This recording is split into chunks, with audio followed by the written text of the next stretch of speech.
Many of you may recently have heard the term intersectionality, and you may have asked, what is intersectionality? Or you may have asked, why can't you just shut up and leave me the hell alone? Let me try to answer at least one of those questions. Intersectionality is a term invented by Kimberly Crenshaw, and she's a law professor specializing in gender and race, so you know whatever she says is gonna be great. Intersectionality is the theory that people can be understood through intersecting social identities, such as race, gender, social class, and sexual orientation. It's only when the effect of all your interwoven identities is fully understood that you know how much you're allowed to blame your crappy life on other people. Blaming your crappy life on other people is called being oppressed.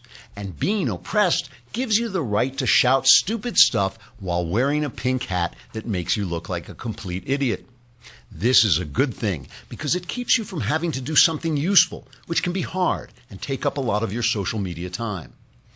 If you don't have enough intersecting social identities, then you are just some schmuck or a white guy, and you have to work for a living to pay taxes to support intersectional people so they have time to scream at you and blame you for their crappy lives. Now you may say, well, wait, in America, people aren't really oppressed very much, and they can improve their lots by rising above the dysfunction in their communities in order to live productive lives. These are called facts, and under the rules of intersectionality, people using facts are fascist and can be assaulted by intersectional people wearing balaclavas and carrying sticks. You may say, assaulted by people wearing balaclavas and carrying sticks? Isn't that the definition of fascism? That is called logic. And under the rules of intersectionality, people using logic are fascist and can be assaulted by intersectional people wearing balaclavas and carrying sticks. Some people object to the underlying ideas of intersectionality. These people say that human identity is not just some collection of personal traits organized into interest groups as a way of turning Americans against one another so that leftists can seize power by pretending they're alleviating various forms of oppression that don't actually exist.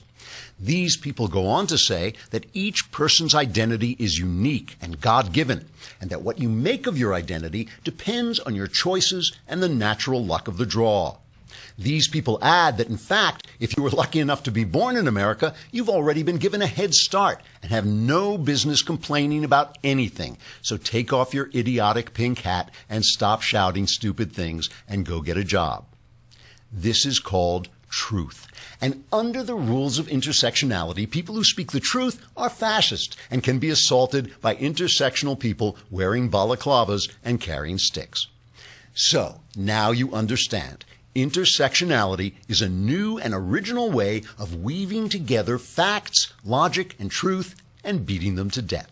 Trigger warning, I'm Andrew Klavan, and this is The Andrew Klavan Show. I feel hunky-dunky, life is tickety-boo. Birds are winging, also singing hunky-dunky-doo. Ship-shape, tipsy-topsy, the world is zippity-zing. It's a wonderful day, hurrah, hooray! It makes me want to sing. Oh, hurrah, hooray! Oh, hooray, hurrah! All right, the great Andrew C. McCarthy is going to be with us at about. Can we stay on Facebook maybe and let everybody? All right, let's say stay. We'll stay on and let you folks on Facebook see Andrew McCarthy. What's that? They don't deserve it. They don't deserve it. Yeah, so because you haven't paid your lousy $8, but we want. He's one of my favorite political writers. Just a great writer, great guy, great insights into Islam and into the law and into all this Russian stuff and the hacking. Really knows what he's talking about. So we're looking forward to having him. And if you want to come over to thedailywire.com and subscribe. I should be clear about this. I sometimes say if you subscribe, you get a free gift, but you have to subscribe for an entire year, right? It's still a lousy $8 a month, but you sign up for the whole year, and then this is the last day you can get the Arroyo. We are giving you away a movie, the Arroyo. Good stuff about the border wars. Tomorrow is the mailbag. Let me tell you a story about the mailbag. I got to tell you this. I got a letter from a guy named Ryan, and I asked his permission to tell the story. He was having romantic problems with his girlfriend. Very serious problems in the sense that he thought it was time that they tied the knot, and she wasn't sure, and she wanted to wait a long time, and he was really, really confused about this. and he's a college guy, and he can't afford the lousy $8 a month to subscribe to the Daily Wire, so he can't send his question into the mailbag, though he had a question, how do I deal with this situation? So he prayed, which is also works. Okay, something, like you can go to the mailbag or you can go to God, and sometimes those both are good answers. So Ryan prayed for guidance, turned on the show, heard the mailbag, and I answered the exact question that he had sent to me from a guy named Ryan. He put the advice we gave him into effect, and now he has cleared up the problem with his girlfriend, and everything is going really well. He wrote me a letter. It was called I can't remember, the conveyor of God, or an instrument of God, something like that. So that's what we're offering you on the show. We're not making any big offers. We're just saying we're instruments of God, and if you ask our questions, we will solve all your problems. That's tomorrow. So get your questions in today for the mailbag, and we will answer them, guaranteed to change your life, possibly for the better. All right. So we have a saying here on the Andrew Klavan Show: anger is the devil's cocaine, and everybody hates the saying. Everybody gets angry when I say this, because anger is the devil's cocaine. All right. Now, if you have any friends, I'm a writer, so I know a lot of addicts, okay? A lot of writers are drunks and they drink too much and all this stuff. If you have any friends who are addicted to anything, from coffee to whiskey to cocaine or whatever, you know that if you have ever, as a friend, gotten between them and the thing that they are addicted to, their entire personality changes like that, on the spot, and they become enraged. So you have a friend, he's jovial, he's funny, but he drinks too much, One day you say to him, maybe you ought to cut back the drinking. Suddenly the joviality is gone, and you stink. You are the worst, just do not get between. So when you get between angry people and their anger, they get angry, because anger is the devil's cocaine. And the problem with anger is people say, well, my anger is righteous, and it may well be. There's perfectly righteous reasons to get angry, but anger can be righteous, but it's not righteousness. And the problem with anger, and the reason I say it's of the devil, is that it convinces you that you're righteous. It makes you feel like when you're hating that guy on the other, you feel like you are so good. You are so, and it's obviously a problem on the left, because anger is all they've got now. They have no policy, solutions or anything like that. So they're just out there screaming. But if you listen to their chants, they're completely irrational, and they've got those pink hats on, and they're shaking, and we're oppressed. You say, well, how are you oppressed? Well, look at me. I'm wearing a pink hat and standing in the street. It's like you think, well, you don't have to actually be doing that. But there's also anger on the right. I have to play this little piece of Alex Jones. Alex Jones, who is the Keith Olbermann of the right. I mean, this is Alex Jones. And, this is a guy the president reputedly likes, This is Alex Jones reacting to some left-wing political satire from Alec Baldwin. Okay, Alec Baldwin makes some jokes on SNL. This is Alex Jones' reaction. Alec Baldwin thinks he's a tough guy. I challenge him $1 million, the charity he wants, to get in the ring with me. Bare knuckle. You coward. You think you're a tough guy messing with little cameraman people. You frickin' bully. You coward. I hate you. My listeners hate you. And remember that scumbag forever. We're going to defeat this anti-human scum. We're going to wreck their world. Now, I just want to remind you, this is the host of the Match Game we're talking about. Okay, Alec Baldwin is a left-wing loudmouth. It's not illegal in this country. You can be a left-wing loudmouth actor. They're all left. All the actors are left-wing loudmouths. He's going to pay him $1 million to get in a ring with him bare knuckle, because we're going to wreck your world. So there's a little bit of a. So the reason I bring this up is because we're going to be talking today about fake news, which is, as far as I'm concerned at this point, almost all news that comes out of the mainstream media. And it's not fake because it's untrue. It's fake because it's all slanted to the left. And one of the reasons I want to have Andy McCarthy on is because he speaks so well about the facts behind these stories. Yesterday, the CBO, the Congressional Budget Office, comes out with a report on the new health care bill. Okay? Now, listen to this. This is really interesting. The American Health Care Act, it says, would cut the budget deficit. So this is a prediction, right? And this is amazingly complex. We're talking about a huge swath of the economy. Nobody really knows what the effect is going to be, but they're trying to come up with a prediction, okay? The American Health Care Act would cut the budget deficit by $337 billion over 10 years as the bill replaces Obamacare's subsidies with tax credits, and rationalizes its Medicaid expansion and repeals its tax increases. This is from the Wall Street Journal. The bill would cut taxes by nearly $900 billion while cutting spending by $1.2 trillion. Okay? So that's good. CBO thinks 14 million people on net would be uninsured in 2018 relative to the Obamacare status quo. So they're saying that ultimately over 20 million people, as they put it on the air, would lose insurance. They keep saying they would lose insurance. Why would they lose insurance? The initial coverage plunge would be due to repealing the penalties associated with the individual mandate. So in other words, when the government stops forcing you to buy Obamacare, it's such a garbage product that people will stop buying it. That's what they're saying. All they're saying is that people, if they're not forced to buy Obamacare, will not buy Obamacare. And the CBO is only calculating what happens when government forces you to do it. They're not calculating what will happen when, as predicted, the cost of insurance goes down. If the cost of insurance goes down and competition extends and people can say, well, you know, I only want to insure this much and I only want to insure this kind of disease and I don't want to pay for this, but I want to pay for that. A lot of those people are going to choose on their own, off their own bat, to buy insurance. So the prediction is only those people who might say, we're not buying this crappy Obamacare because you're not forcing us to buy it anymore. What's funny about this is this CBO report, which of course the Democrats jumped on, and that's their job to jump on the Republicans. That's why they were elected to do that. You know, that's fine. But this report sounds like they were repealing and replacing Obamacare, right? The taxes going down, deficit going down, number of people insured by force going down.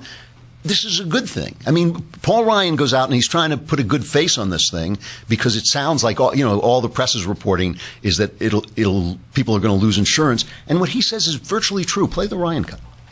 The estimates before were that more 25 million people would be on Obamacare today, less than half that are. But look at what they said, the reason why they think this uninsured would happen. We're saying the government's not going to force people to buy something they don't want to buy.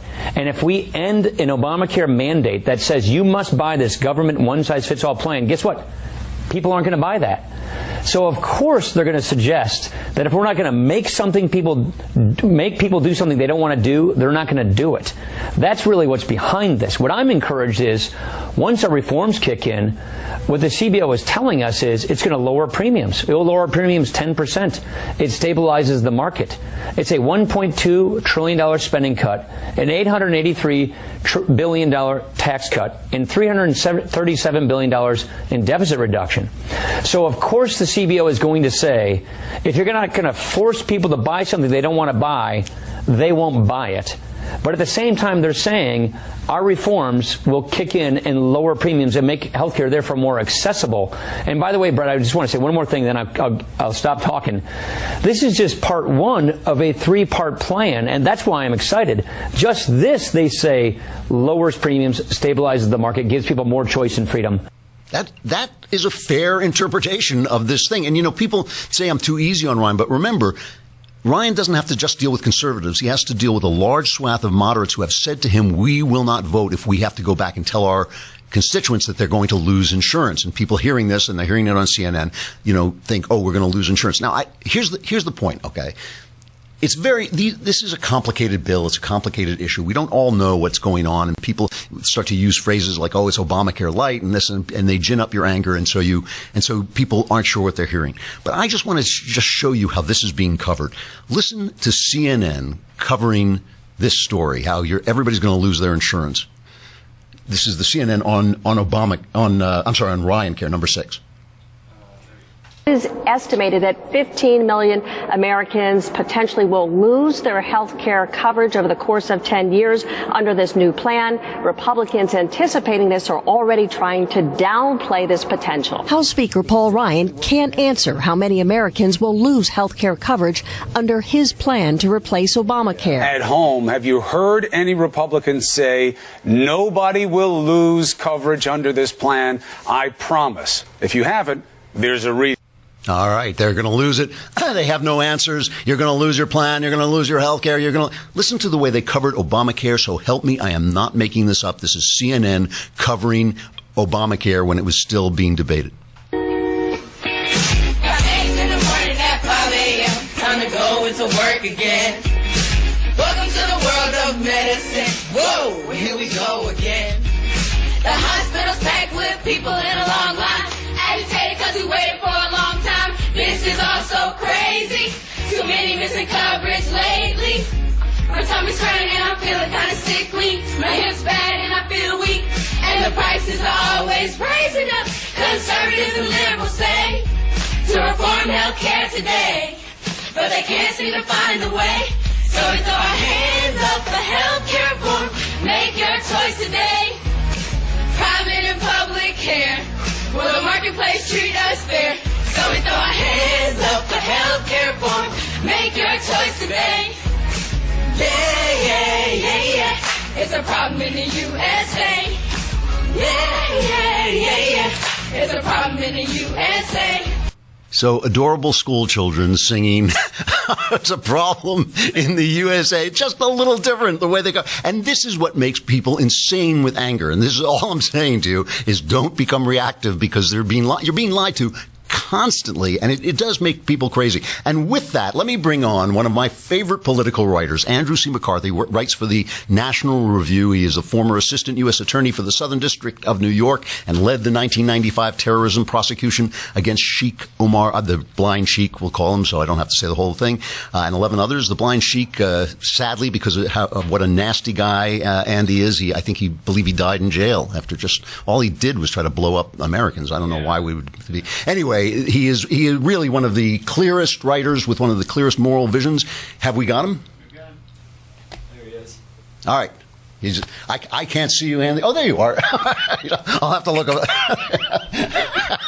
How's it going, Val? It's good to see you. It's going great. How could I top that?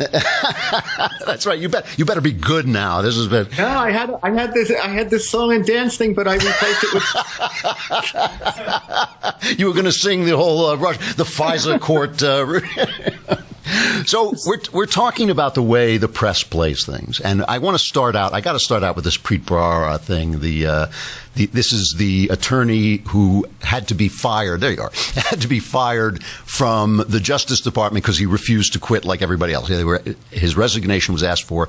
So let's start with this fellow himself. In the New York Times this morning, there are two separate stories basically deifying this guy, making him Saint Preet of the Southern District of Manhattan. Because he stood up to the Obama administration, and they're really just trying to protect Fox News from an investigation into their sexual predatory practices. Who is this guy, first of all? Well, he happens to have worked for me his first year he worked for the American people, but I was his supervisor. Okay. And I thought very well of him, Drew. I think, he's a fabulously talented lawyer. And what do they say? Terrific temperament to go with a great intellect. I didn't even know, and this is the wonderful thing about the nature of the office, I didn't know his politics at all. Okay. Because what the job is about is applying, figuring out what the facts are and applying the law to them. And when it's done correctly, you don't need to know anyone's politics, and even if you do, that gets checked at the door when you're doing the work.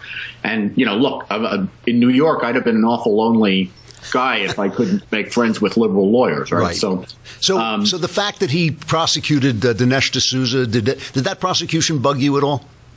It did. Yeah, I think that his tenure will be remembered well because, for the most part, he, especially in the political corruption area, which is where he made his mark, he tended to follow the evidence wherever it went. Okay. And, if either party ended up in the trick bag, that's the way it went. I thought the two places where he kind of besmirched himself, and it is very unfortunate both for him and for the office, I think the way it'll be remembered, is the D'Souza case, which really should have been settled as an administrative fine. It was barely an infraction, right, the election laws, and it was geometrically smaller than the offense that the Obama 2008 campaign committed. They were allowed to settle their offense with a fine. They tried to throw the book at D'Souza, and right, it was clearly a politicized prosecution. And then the other thing is this prima donna routine on the way out the door. I sense that, my old colleague Preet is hoping to have a political career. Okay. The unfortunate thing is what's required in democratic politics nowadays is not a graceful resignation letter where you thank the people of New York and the Justice Department for the privilege, and it really is a high privilege, of leading that institution, which he did in a very admirable way for the most part for a long time. Instead, what you have to do is the obligatory insult to Trump, the suggestion that your removal means that some corruption case against him might be buried. I think Preet made some snark about how, now I know how the Moreland Commission felt when he went out. And the Moreland Commission is a state vehicle for trying to unearth New York State corruption. So the obvious implication is that by removing him, they bury stuff. And, the Southern District of New York, in just the last generation, has been led by Rudy Giuliani, Mary Jo White, Jim Comey, Mike Garcia. It had a very storied tradition before Rudy ever came along, being independent from the Justice Department. In fact, we arrogantly refer to ourselves as the sovereign district of New York because of the notorious independence from the Justice Department, which included doing political corruption cases wherever the evidence took you. That was not a pre-Barrara innovation, notwithstanding what the Times seems to think. Okay, all right. Now, you've been writing about this, both the Russian hack and this Trump's accusations of being bugged. Let's start with the Russian hack. You basically feel, it is now such a complicated story with so much smoke that I don't see any facts. I haven't seen one thing that made me think like, oh my God, Trump is working for Smersh, but you basically wrote that this thing has fallen apart. Do you feel that there's no there? Well, what I think is that in the haste to go after Trump on the part of the media with this hacking the election narrative, right, there was always risk for both the Democrats and the media, because if it turned out that there was no there in the sense of that the election was actually hacked, as opposed to that the Russians did what the Russians have been doing for decades, right, that people were suddenly going to stop for a second and say, I don't really see a lot of evidence that Russia did anything that actually impacted the election, but I'd really like to know, how do we know all this stuff? Where are these leaks from law enforcement coming from?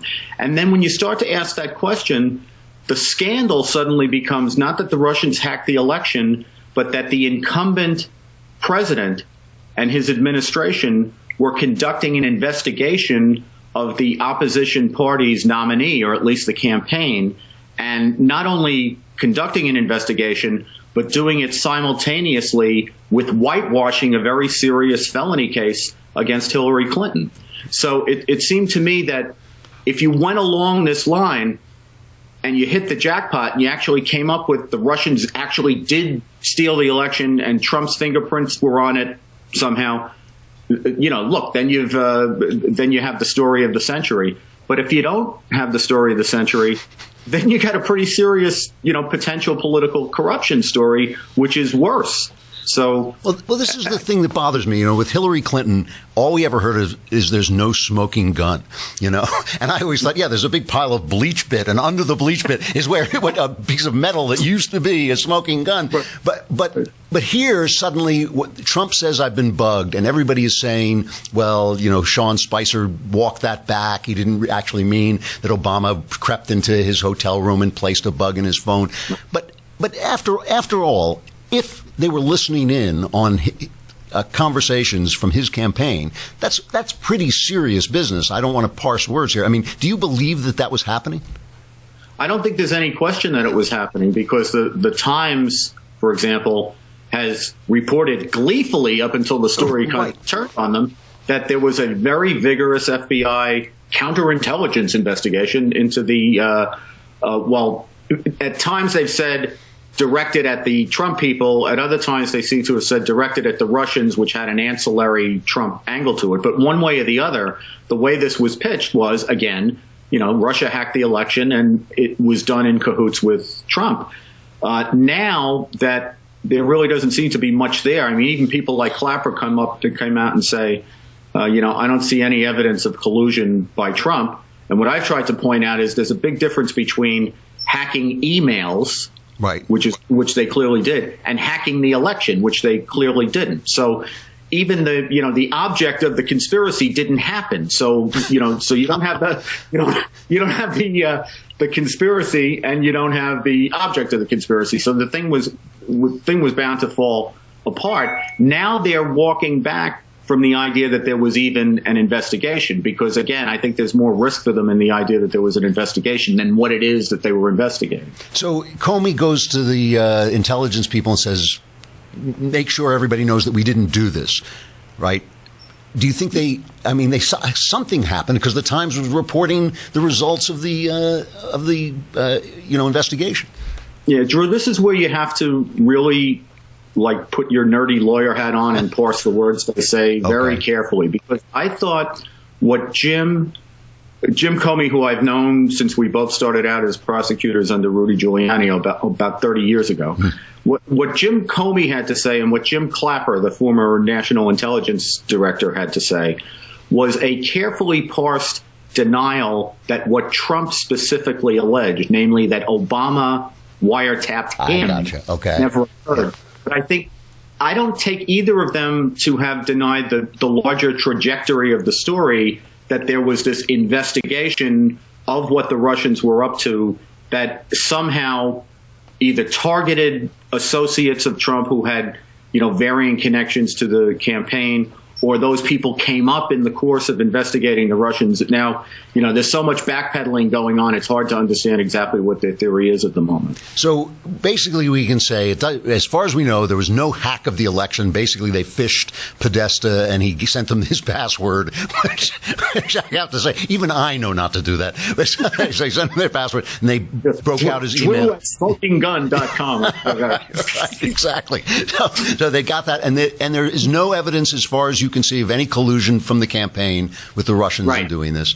And it does seem like there was at least some way that they were getting phone calls, even if they were just investigating the Russians. It seems that the Obama administration, whether he knew it directly or not, I always call this the meddlesome priest rule, because Obama was very good at passing on the idea that something should be done without ever giving the order to do it. And you do believe that they were actually listening in to some conversations here?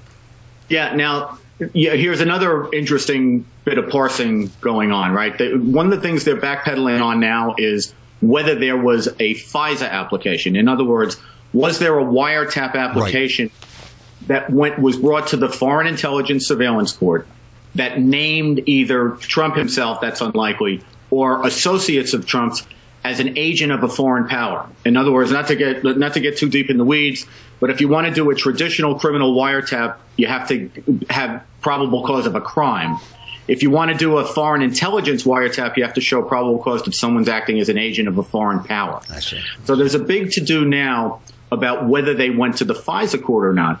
And what I try to point out in a column on Monday is that may all be a head fake, because the way that we do intelligence now, the way the NSA does it, in addition to targeted wiretaps on people who you say are agents of a foreign power, we also have the NSA doing very generalized, non-particular wiretaps or surveillance sweeps that pull in information about 193 different countries based on over 1,000 what are called intelligence requirements that are set by the executive branch.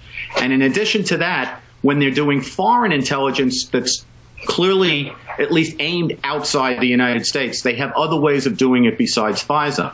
So they're taking in millions of communications in their database, and what inevitably happens is they capture thousands of Americans, including Americans talking to Americans in the United States, if they're either talking about foreign people who are under investigation or there's some foreign intelligence reason for it. And while the NSA is supposed to mask the identity of those people, that's their so-called minimization procedures, the minimization is Swiss cheese in terms of the... Okay, so anybody gets caught in this net, basically. Yeah, if the NSA decides that, well, we have to know the identity of the American person in order to exploit and understand the full intelligence value of the conversation, they will not mask it. Okay. Or if the Attorney General decides there's enough evidence to believe that X person may be an agent of a foreign power, they're allowed to use that person's identity as a selection term and put it through their database and pull out whatever conversations they've recorded. So my point is that you're now able to do FISA without saying you're doing FISA. You can get a lot in the way of communications without having to go to the court and say, we think this person's an agent of a foreign power. Got it. Okay.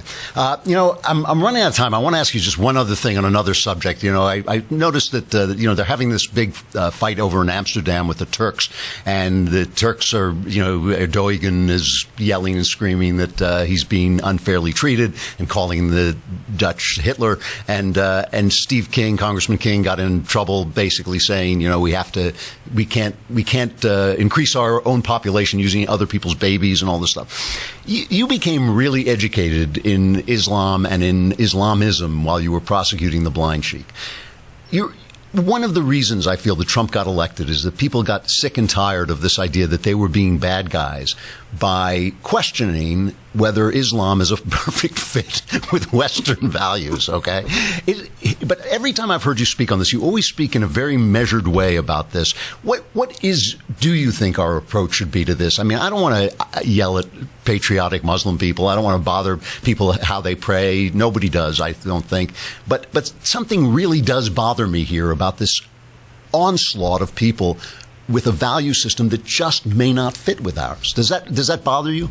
It bothers me a lot, but I think the problem that we have wrapping our brain around this, and it's been the same problem for 30 years, is that the challenge came to us as a terrorism challenge, and that was the way that we understood it.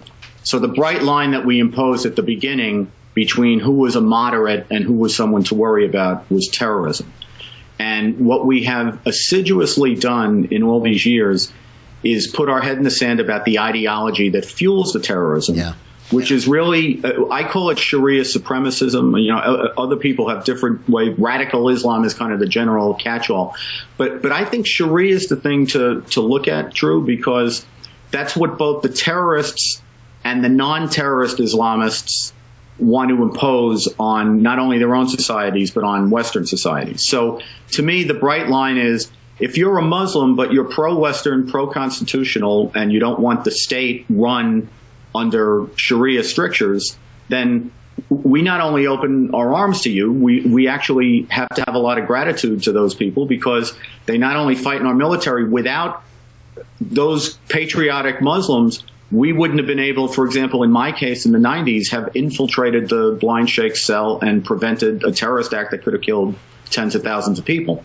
On the other hand, if you are an Islamist and you want to supplant American democracy and civil liberties with Sharia, which is a repressive, discriminatory, and in some particulars, a cruel system, we may be very grateful that you don't want to blow up a bridge to bring that about, but you are not a moderate, and we shouldn't treat you as a moderate. And if you're an alien, I think that we have to be able to vet for that in terms of bringing people into the country. And we should understand that we're not talking about religion. We're talking about political ideology with the veneer of religion. We don't want to give Muslims who are simply spiritual Muslims in the United States a harder time. I don't want to know any more about their religion than I want to know about anyone else's religion. But we have a long history in this country of dealing with totalitarian ideologies that want to supplant our Constitution. And until we understand Sharia supremacism as that, rather than as religion, I think we're going to continue to chase our tails this way. Is this kind of clarity is why I come and read you at the National Review? Andy, thanks a lot. I will see you in a couple of days in Washington. It's great to have you. Thanks. Looking forward to it. Bye-bye.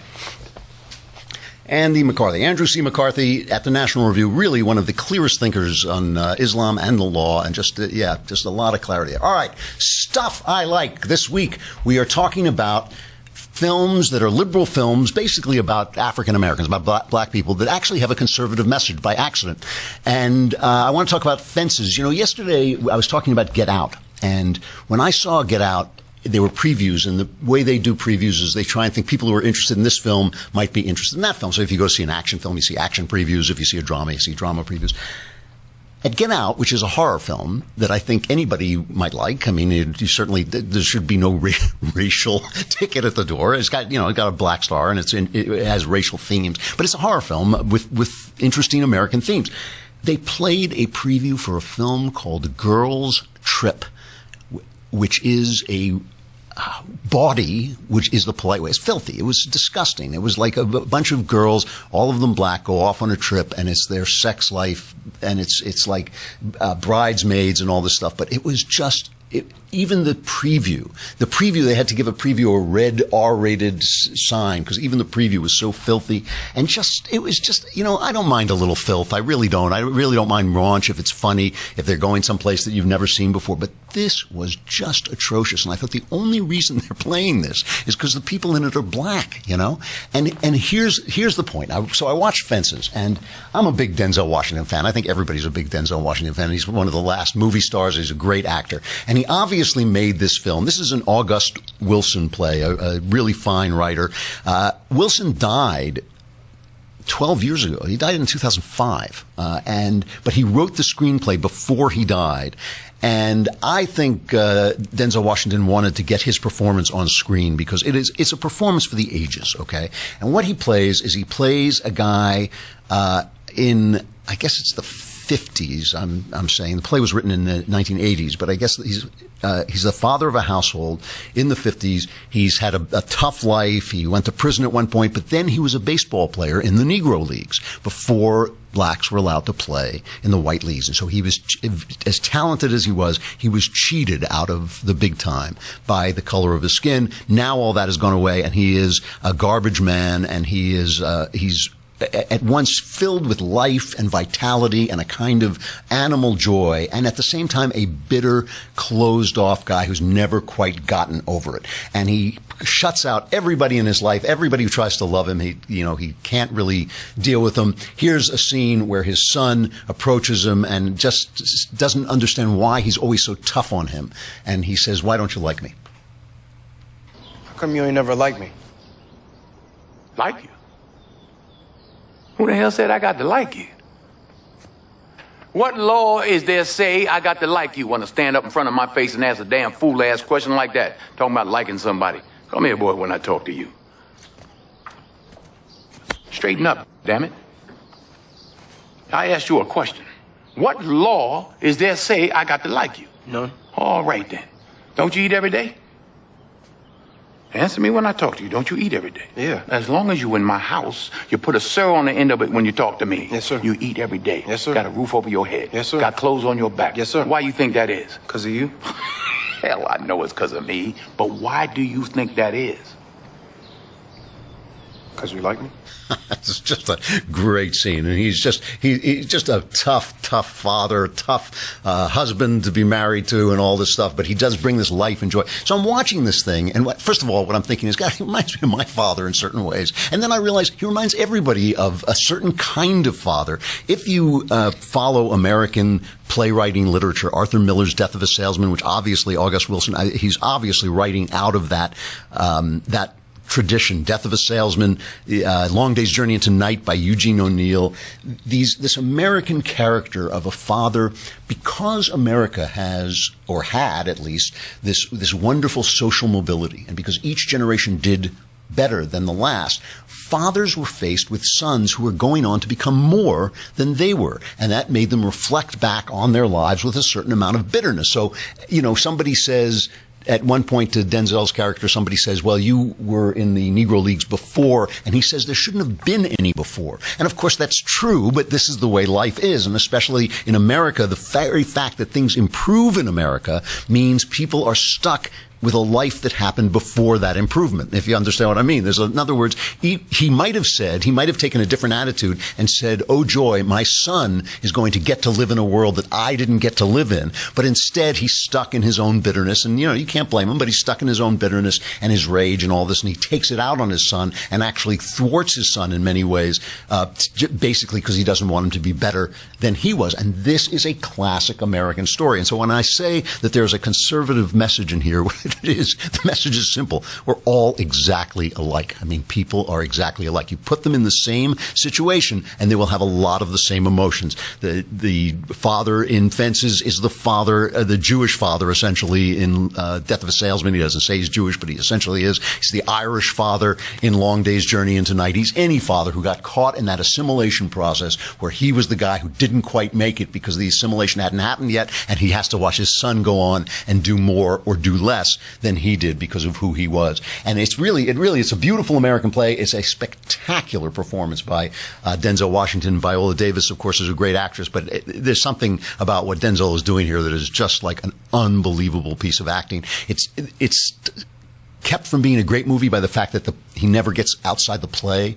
You know, he can't quite beat the play. It's still a play, basically, but still, it's a wonderful performance, really worth watching, and really moving in the sense that he's everybody. You know, it's like the race thing is incidental to the truth of the play.